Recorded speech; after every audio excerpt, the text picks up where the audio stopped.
Iran और America की जंग होगी, ऐसी सूरत हाल बन रही है। एब्सोल्युटली एब्सोल्युटली बन रही है। मुस्लिम ममालिक है जो आपको लगता है कि ईरान को सपोर्ट करेंगे, ईरान के साथ खड़े होंगे। सलमान ने कह दिया है, I am very happy, I am very very happy कि सऊदी अरेबिया ने एक पॉजिटिव स्टेप लिया है। ईरान और अमेरिका की जंग होती है तो ईरान जीतेगा, फतेह मिलेगी। बिल्कुल मिलेगी, क्योंकि अल्लाह की ताकत उसके पीछे है। रशिया और चाइना ये साथ देंगे ईरान का, किस हद तक साथ देंगे? बहुत हद तक, फ्रंट पे भी और पीछे भी।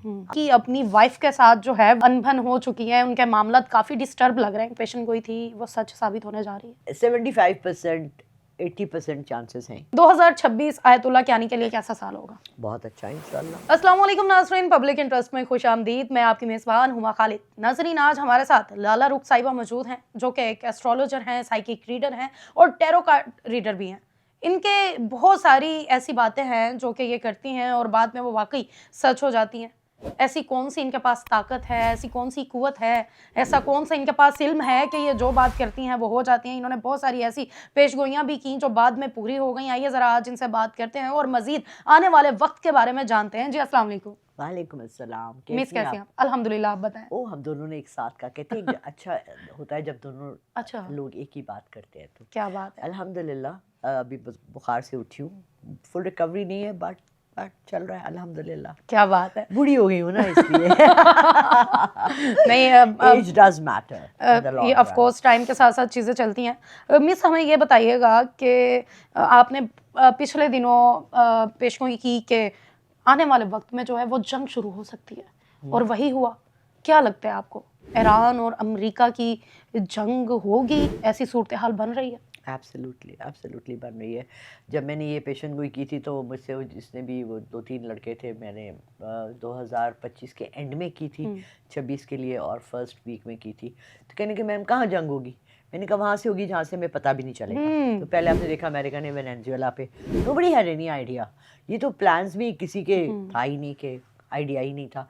और हम लोगों को, तुम्हें और मुझे जैसे लोगों को, आम आवाम को, हमें पता ही नहीं है कि वेनेजुएला के पास इस कदर तेल है।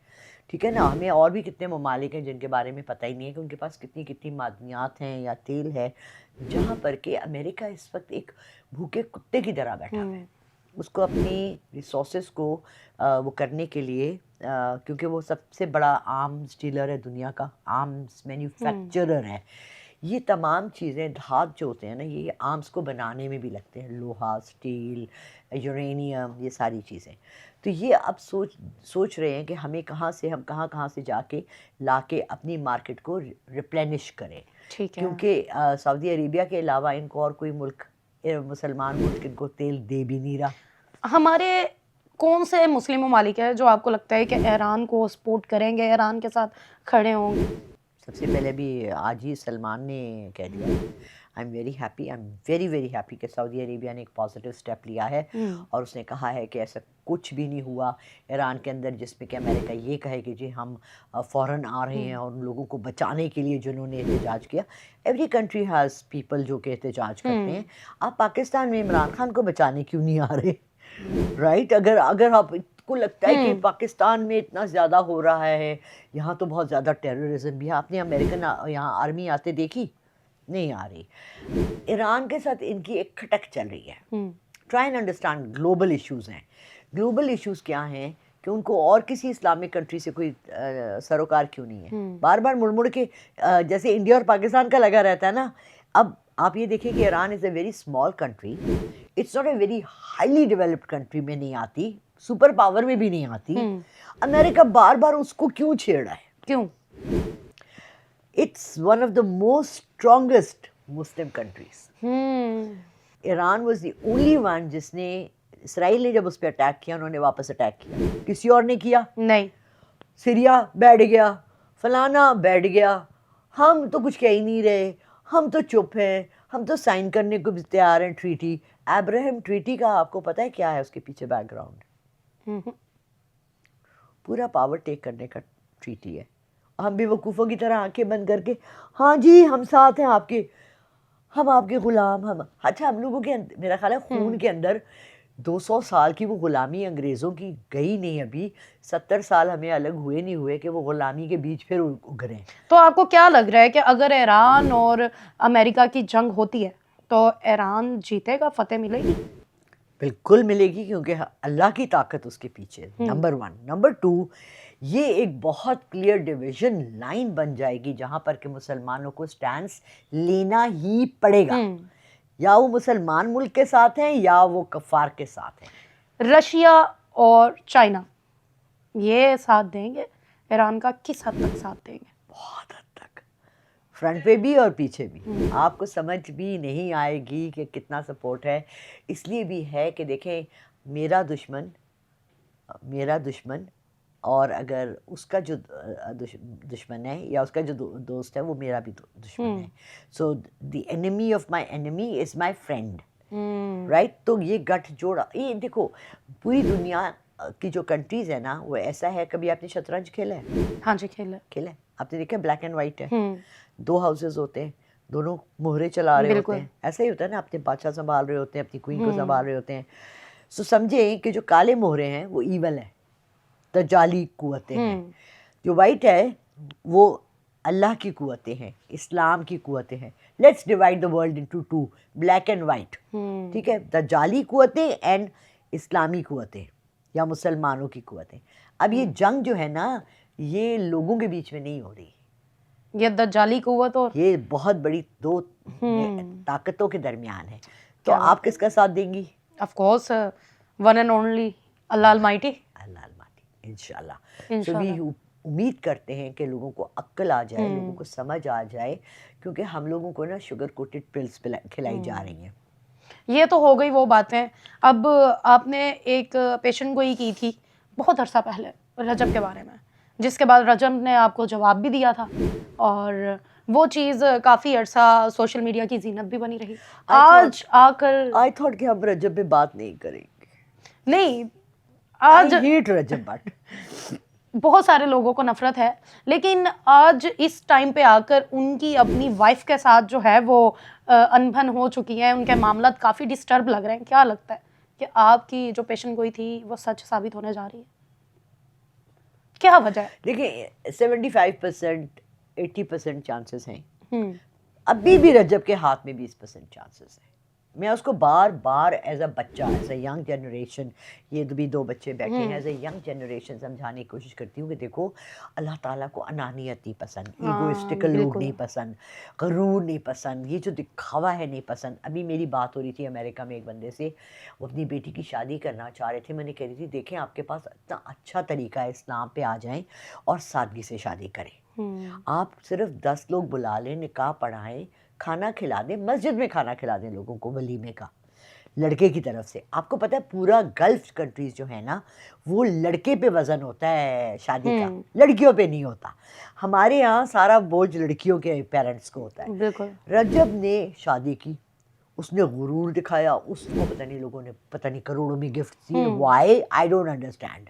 आपको कभी करोड़ों में किसी ने गिफ्ट दिए? इतनी प्यारी हैं आप, बिल्कुल माशाल्लाह। कभी मैं भी भी नहीं इतनी मिला। प्यारी हूँ, मुझे भी कोई गिफ्ट नहीं देता, कभी भी नहीं देता। कभी नहीं देता। हाँ नहीं दिए अभी मुझे, बड़े अच्छे चिल्टन प्योर वालों ने, देखो उनकी बोतलें भी रखी हैं। हाँ, उनकी बोतलें पड़ी हुई हैं। ठीक है ना। बात यह है कि nobody, there is no free lunches, और ये फ्री में लोगों जो ऐसी मोहब्बत में कोई भी नहीं कर रहा। उसने दिखाया गुरूर, दिखावा, पैसों पे नाच रहे हैं, नोट उसके पाँव के नीचे, ये फेंक रहे हैं गड्डियाँ यूँ। अब मैं देख के मेरा दिल काम किया। Actually that was the first time जब मैंने उस लड़के की शक्ल भी देखी थी।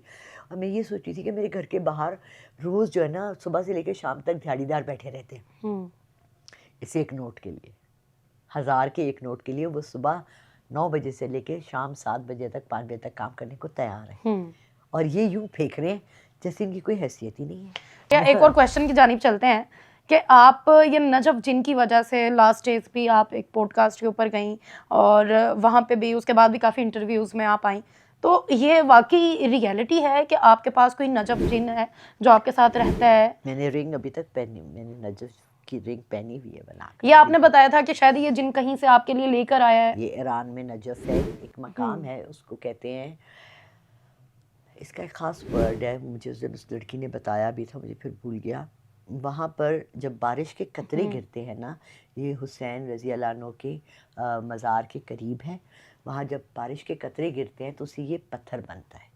इसको नजफल दुआ के क्या कहते हैं, यानी कि ये इतना ख़ास पत्थर है, जैसे कि सिप्पी के अंदर एक पानी का कतरा जाता है तो पर्ल बनता है, ऐसे ही ये बनता है। तो उस टाइम पे पॉडकास्ट के अंदर जब आपने कहा कि मैं बुला लेती हूँ जिनको, कोई भी नहीं आया, तो इस चीज़ को थोड़ा सा एक्सप्लेन करेंगी कि उस पॉडकास्ट के ऊपर आप भी एक किस्म का आपका झूठा इम्पैक्ट पड़ा ना, कि आपके पास कोई ऐसा जिन है ही नहीं है। उसके बाद बहुत आपकी वीडियोस भी वायरल रहीं, बहुत सारी चीज़ें भी चलती रहीं, तो हमें हकीकत बताएं कि अब वाकई कोई जिन है या वो चला गया या क्या मामला है, ये जिन करता क्या है? अच्छा देखिए, नजफ़ जो है ना वो आया था पाकिस्तान, क्योंकि उसने वहाँ हज़रत हुसैन रज़ी अल्लाह अन्हु के रोज़े पे एक खातून को, यंग लड़की है जिसको देखा था उसका, क्योंकि हम टेलीपैथी से बात करते हैं, जन्नात से आप ज़ुबान से नहीं बात करते, ज़ुबान आप दिमाग से बात करते हो। मैं बीबी पाक दामन के हाज़िरी देने गई थी, और वो भी एक बहुत बड़ी कहानी है, कभी आपको सुनाऊंगी। वहाँ पर मुझे लड़का नज़र आया, ये लड़के की रूप में बैठा हुआ था, उसका सर नीचे था। उस दिन मैं देख का वो चावल बांटते हैं आप मीठा, वो दे रही थी, तो इसने ऐसे करके मेरी तरफ देखा, सर उठा के ना, कि मैंने कहा ये चावल, तो आई बिकॉज मैं थर्ड आई ओपन है और मैं साइकिक हूँ, मुझे पता लग जाता है वो इंसान है या जिन है। मुझे पता था कि वो जिन है, तो मैंने कहा तुम यहाँ क्यों आए हुए हो? कहने लगा आपको पता लग गया मैं कौन हूँ? मैंने कहा हाँ। मेरे साथ जो लोग थे, मैंने उन्हें कहा आप जाएँ गाड़ी में बैठे, मैं आ रही हूँ। मैंने उससे बात पूछी, उसने कहा मैं ऐसे किसी के इश्क में मुब्तला हो गया हूँ।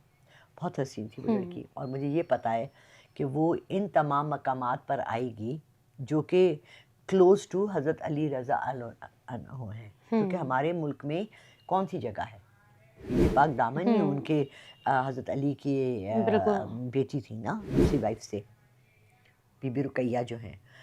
तो मैं इसलिए यहाँ बैठा हूँ कि शायद वो मुझे नज़र आ जाए, तो आप मुझे ढूंढ लें। मैंने कहा जिन आप हैं, ढूंढ मैं दूँ, दैट इज़ फनी। उसके बाद ये मखलूक़ात जो है ना, ये गायब हो जाती हैं, नज़र नहीं आती अनलेस कि वो खुद नज़र आना चाहें। हाँ, मैं उससे रिक्वेस्ट कर सकती हूँ कि आप इंसानी रूप में आ जाएं, मगर आप मुझे सिर्फ एक बात बताएं हुमा, वो इंसानी रूप में कैमरे के आगे क्यों आएगा? ये बात भी है। और ये बात मैंने मशारफ से भी की थी कि देखिए मशारफ वो अपने हुलिये में नहीं आएगा, वो आपको महसूस ज़रूर कराएगा कि मैं हूँ। और मशारफ गिर गया कुर्सी से, उसने कहा मुझे किसी ने धक्का दिया है।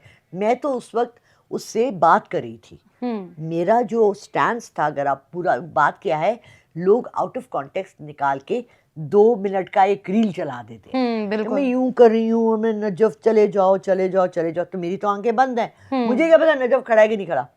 You understand? तो यहाँ पे अभी नजफ आ सकता है क्या? वो पाकिस्तान में है अभी? नहीं, वो चला गया, मतलब अब नजफ नहीं आएगा? नजफ नहीं आएगा। अच्छा, आपके पास ना 3 और जिन भी थे? 2 हैं। अब तुम लोग ना बोल बोल के तुम लोगों ने मेरी जनात भगा दी हैं। मैं अब ना जनात के बारे में मैंने अब कह दिया था, मैं ना हाजिरी कराऊंगी। नाराज होते हैं वो इस बारे में कि आप क्यों डिस्कस करती हैं? बिल्कुल, बहुत ज़्यादा वो नाराज़ होते हैं। और दूसरी बात ये है कि ये अपना नाम नहीं बताते किसी को, और अगर आपको नाम पता लग जाए ना तो आपके कब्जे में आ जाते हैं। तो मैंने अपने मशारफ के साथ एक शो में उसका नाम बता दिया था, तो वो तो चले गए। फिर एक जो है वो, मैं जहाँ कमाहा में रह रही थी वहाँ मेरी मेड के घर में रह गया, वो अभी भी बताती है मुझे मेरे घर में क्या क्या होता है। अच्छा, ये अपनी मौजूदगी का एहसास आपको दिलाते रहते हैं। इट्स नॉट लाइक कि अगर फॉर एग्जांपल आपके घर में चूहे बहुत ज़्यादा हैं, आपको नज़र नहीं आ रहे, मगर क्या होता है, आपको वहाँ खड़ खड़ खड़ आवाज़ आती है। मेरे घर से आती है, मेरे रूम से। तुम्हें चूहा मार दवाई डालनी चाहिए।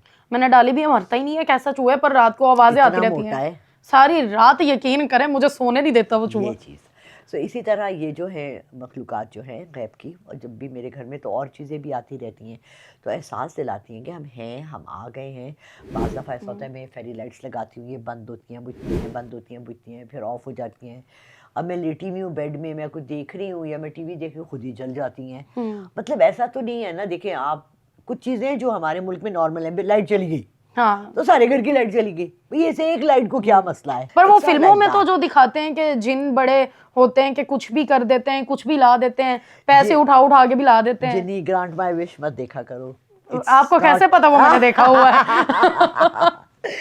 जिनी ग्रांड माई विश जब स्टार्ट हुआ 3 महीने पहले, तो चूंकि हम कोरियन, मुझे और मेरे बच्चों को, हम लोग कोरियंस भी बहुत देखते हैं, और मम्मी जन्नत का जाहिर बात है। अच्छा, वो पूरी इब्लीस की उन्होंने ना एक शुरू में कहानी सुनाई है, उसको थोड़ा एक्सप्लेन करेंगे कि वो वाकई वो रियलिटी से कितना, रियलिटी से तो यही तो उन्होंने गलती की, बहुत देखे ना, अब एक शैतान को उन्होंने अच्छा बना दिया। नहीं, उन्होंने एक बहुत बड़ी गलती की, उनको ये रेफरेंस देना ही नहीं चाहिए था। उन्होंने हमारी कुरान से उठाया और इब्लीस और दुनिया बनने से पहले की सारी कहानी, फरिश्तों की जंग, वो सारी उन्होंने हर चीज दिखा के, फॉलन एंजल्स दिखा के, सब दिखा के, और उसके बाद उसको दुनिया में ला के एक लड़की का ताबे कर दिया। ऐसा तो नहीं होता। एनीवे, मुझे एक्चुअली जो मेन उसका कैरेक्टर लड़के ने किया और जो लड़की ने किया ना, वो दोनों मुझे पसंद नहीं है एज एन एक्टर्स। तो होता क्या है कि जैसे आपको नसीरुद्दीन शाह नहीं पसंद तो आप उसकी फिल्में नहीं देखोगे, या अक्षय खन्ना है किसी को नहीं पसंद, मुझे बहुत पसंद है, मैं उसकी फिल्म ज़रूर देखूंगी। मैं इंडियन मूवीज ज़्यादा देखती नहीं हूँ, मैं अवॉइड करती हूँ। ठीक है। बट मैंने अभी बहुत लोगों के कहने पे वो इंडिया की फिल्म आई हुई थी जिसमें उन्होंने लियारी का दिखाया था, और धुरिंदर। क्योंकि मैं कराची 18 साल रही हूँ। अच्छा। और मैं चौधरी अशरफ के साथ हम लोगों ने चाय भी पी। अच्छा, आप चौधरी अशरफ के साथ आपकी मुलाकात है? हाँ जी, तो रियल लाइफ में उनकी बीवी आजकल बड़े इंटरव्यूज दे रही हैं। अच्छी बात है। वो कहती हैं कि ये तो बिल्कुल ऑपोजिट दिखाया है, ऐसा कुछ था ही नहीं। आप इस बारे में क्या कहेंगी? ऐसा कुछ, मैंने पूरी फिल्म देखी होती तो मैं कुछ कहती ना कि उसको क्या दिखाया है। उन्होंने बड़ा ना बदमाश टाइप दिखाया हुआ है चौधरी अशरफ। दलेर बंदा था, निडर था। वो कहते हैं ना, he used to go where no man can go. वो वहां भी उठ के वो कहता था, अच्छा ओए पुत्र, फिर ले आप, चुक के ले आ, इस तरह वाले ऑर्डर। आपके उनसे जो मुलाकात हुई थी उसके कुछ बातें याद हैं? देखिए, मेरी वो फ्रेंड के जानने वाले थे। मैं पुलिस की दोस्ती भी बुरी और दुश्मनी भी बुरी, मैं ज़रा दूर रहती हूँ। वो मुझे अक्सर रात को, हम लोग जब ड्राइव पे निकलते थे तो मैं कहती, यार चौधरी अशरफ की, उस वक्त उसकी ना कराची में एक ड्रिग रोड का थाना है, कहने लगी अशरफ की ना वहाँ हुई हुई है चौधरी साहब की पोस्टिंग, तो चलते हैं। वो बहुत दफ़ा चाय के लिए कह रहे हैं, तो हम गए, वहाँ बैठे, उनके साथ चाय पी, गपशप मारी, हंसी मजाक करते थे। We was a very jolly person. उनको लतीफ़े सुनाने और उसका हम लोग ने बड़ा अच्छा उनके साथ टाइम गुजारा है। और बहुत ज़्यादा मैं कोई नहीं उनसे क्लोज, या मैं ये नहीं कहूँगी कि जी मेरे घर आते थे, मेरे बड़े अच्छे जिगरी दोस्त थे, नहीं। I met him 2-3 times, he was very nice person. Ayatullah ji, ठीक है। 2026 आयतुल्लाह कियानी के लिए कैसा साल होगा? बहुत अच्छा इंशाल्लाह। उनके लिए कुछ कहना चाहेंगे आप? मैं ये कहना चाहूँगी कि साबित कदम रहे, हम आपके साथ हैं। और मैं ये एक और चीज़ अपने तमाम गल्फ़ कंट्रीज़ के मुसलमानों को कहना चाहूँगी कि देखें, अगर आयतुल्लाह कर सकते हैं इस्लाम को स्प्रेड, और इस्लाम की पाबंदी जिस तरह से उन्होंने की है कि सुन्ना लॉ लाए हैं। आपको ये भी नहीं पता, टू बी ऑनेस्ट, हमारे पाकिस्तान के मुसलमानों को ये भी नहीं पता कि एक इस्लामिक बैंकिंग लॉज भी हैं। मैं रोटरी क्लब में मैंने ज्वाइन किया सन 2000 में, जब मैं लाहौर आई। हाँ जी। वहाँ से एक बैंकर आया ईरान से, जिसने हमें इस्लामी बैंकिंग बताई, जिसमें कि ना सूद से पाक, हम अभी तक यहूदी बैंकिंग यूज कर रहे हैं। ओके। हम गए ही नहीं है ना, हमारा ना लॉ, हमारा ब्रिटिश लॉ है, सुना लॉ का है। हम स्टक हैं अभी उधर ही, हम स्टक। हो सकता है ये वो टाइम हो जब इंशाल्लाह हम सारे अपने किबले उस तरफ कर लें जो सही मकाम है। चलें जी। लाला रुख साहिबा, आपका बहुत शुक्रिया कि आपने अपना कीमती टाइम दिया और हमें मज़ीद आने वाले वक्त के बारे में बताया। बहुत सारी चीज़ों के बारे में जानने का मौका मिला, इनकी पर्सनल ज़िंदगी के बारे में भी जानने का मौका मिला। उम्मीद करते हैं कि मज़ीद वीडियोज़ देखने के लिए आप चैनल को लाइक करेंगे, सब्सक्राइब करेंगे। मुझे इजाज़त दें, वस्सलाम।